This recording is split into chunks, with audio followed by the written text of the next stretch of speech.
Well, hey there, folks. Welcome to the More Summer 2020 Adventures Day 34. It's July the 27th. Oh, excuse me, 29th. Oh, my, 2020. And hey, welcome. Glad you joined us.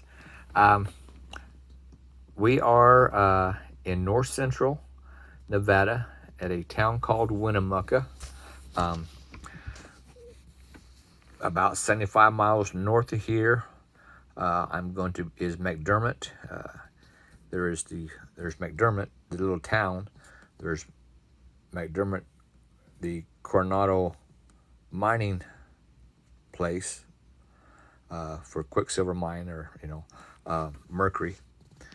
And then there's also the Fort McDermott Indian Reservation, which is a Paiute and Shoshone, but primarily Shaiute Indian Reservation, and it extends from parts of Nevada into south and eastern Oregon. But Winnemucca is kind of a unique little town. It's like I say, it's in the center of the north central of Nevada. But Winnemucca itself is a Paiute word, and it's named after Chief Winnemucca. And Chief Winnemucca was, well, the reason Winnemucca means one shoe. All right. And the reason he got that name is that he wore one cavalry boot and one moccasin, thus the name One Shoe. And that's, so now you know a little history. I learned that back in '65 when I lived here. Well, I lived in McDermott, and that's where I'm going tomorrow, is up to McDermott, and then we'll come back here. We are at the Silver State RV Park here in Winnemucca. It used to be Winnemucca KOA. It's a nice park, folks. It's gravel. The spots are more than ample. Okay, they're long, and they're wide enough. There are a number of shade trees, and in fact, we are in have one besides our RV. Like I said, the gravel. All I had to do was put down my levelers to stabilize the RV because it's level. Okay, it's very level. Um, you know, so it's like I say, it used to be a KOA. They'd have a swimming pool and a playground for the kids. A pet area. All right, so you know, the the staff was great. We came in a day early. Of course, I called yesterday to see if they would have availability today, but more than accommodating. Um, if I'm back in this area, I would probably stay at this park again. There are a number of other parks in the area that we saw coming in and during our driving around today, but I'm satisfied here. Okay. Um, I'm going to get in that pool tomorrow. I was going to do it today, but I ran out of time. But when we get back from our little trip to McDermott tomorrow, I'm definitely going to get in that pool because it sure looked pretty today. And it looked refreshing. We'll see you tomorrow. Um, Most of the pictures today are from Yerington on our trip up here to Winnemucca. And then we took some here and around Winnemucca and of course, the campground here. It was kind of bittersweet today. When we moved from McDermott to Yerington, 64 years ago, something like that. Because we lived 2 years in McDermott, and then we moved and lived 2 years in Yerington.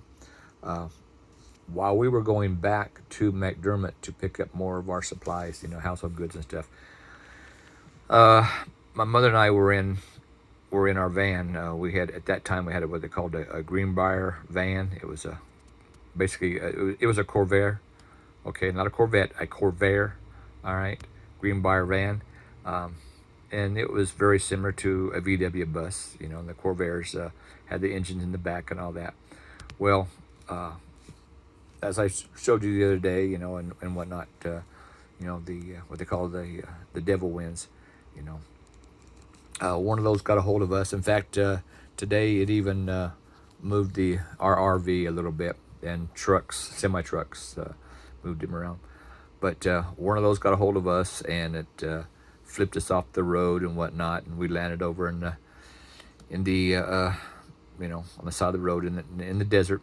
Okay, it was strong enough. I mean, this is what the individual in front of us told the state trooper when we had the accident, and of course I heard my dad, saying this is what the trooper said. That's why I know. He had a pickup. It was him and his wife in the pickup, and they had 4 55-gallon drums full of something. I don't know. It was oil, gas, water, whatever, and it swerved them. He told his wife, "Honey, that van is going to get flipped," and that's exactly what happened to us. The wind was that strong.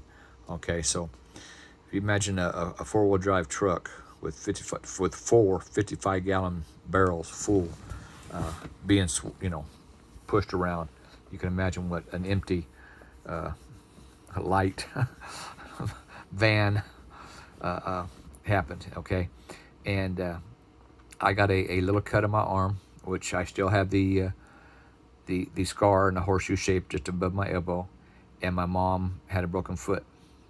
Okay, and it was kind of bittersweet today because I was pointing this area out. It was about 20 miles north of Lovelock, between Lovelock and Winnemucca, and it was kind of bittersweet today as I pointed this out, and I was relating the same story I just told you to my wife, which she's heard it before. And the reason I say it was bittersweet is because this morning at 2 a.m. Pacific time, my mother passed. Some of you have been following me, and you knew that she was in assisted care and had seen the videos of when we were in Bisbee, Arizona, and serviced in that area and transferred her. But she had a stroke last week and never came out of it. Yesterday, my sister was over to see her, and there was a rapid deterioration from Monday night to Tuesday afternoon. And when they left last night, my sister knew the time was very close, thinking maybe later today or tomorrow, not at 2 o'clock, which was about 4 or 5 hours after they had left her. So those of you that have been posting encouragement from the past videos, knowing that she was suffering from dementia, the stroke, and everything, I thank you. Your comments are heartfelt. Those of you that today that are friends on my Facebook, outside of these different groups that I post on, I made comments and prayers and condolences and everything, and I appreciate those. The family appreciates those. But the bottom line is no more suffering, no more pain. If you're a believer like we are, she's on the streets of glory, walking with my dad, praising the Lord. Okay? So thanks again, folks. Appreciate that. Now, back to some other things, okay? Like I say, it was bittersweet, but it's good. I am at peace. All right? I am at peace. So, I'm looking forward to tomorrow. We were able to go to church tonight. Not all the churches that we have been able to attend were having a Wednesday night service, but tonight they were. And the pastor there at the church here in Winnemucca was telling me a little bit about the church there in McDermott. It closed 5 years ago. They just couldn't get a pastor to, you got to realize that in 64 and 65 when we were there, if we had 30 people, that was a good day, okay? And then that 34 of them was the family of Morses, okay? But it's been closed for about 5 years. The building is deteriorating and whatnot, but I'm still going to be able to go up there and see that. And then see in the hotel where my mom worked. And it's funny because in the hotel, there, of course, there's the bar, and then there's the cafe or restaurant, if you will. And there's a line painted on the ceiling and the walls and the floor because part of it, the hotel, bar, and restaurant, is in Oregon, and the other part of it is in Nevada. All right. The kitchen, 2 stools, and the last booth towards the kitchen were all in Oregon. The rest of it was in Nevada, and they used to kid my mom about being involved in interstate transport of food. I asked her where her license was. Just a little funny. Okay, but we're gonna go there, take some pictures, and I told my wife I'm gonna have what I had when I was a kid there. And of course, she doesn't know what it is, but she'll be surprised tomorrow. All right, because that's the only place I ate them, and I haven't ate them since. All right, and no, it's not chicken. Okay, so those of you that are family members that know me, I do not eat chicken. It is not a chicken dinner dish, whatever you want to call it. All right, but that's on the agenda tomorrow. Going up to McDermott, and then back here, and going to get in that pool.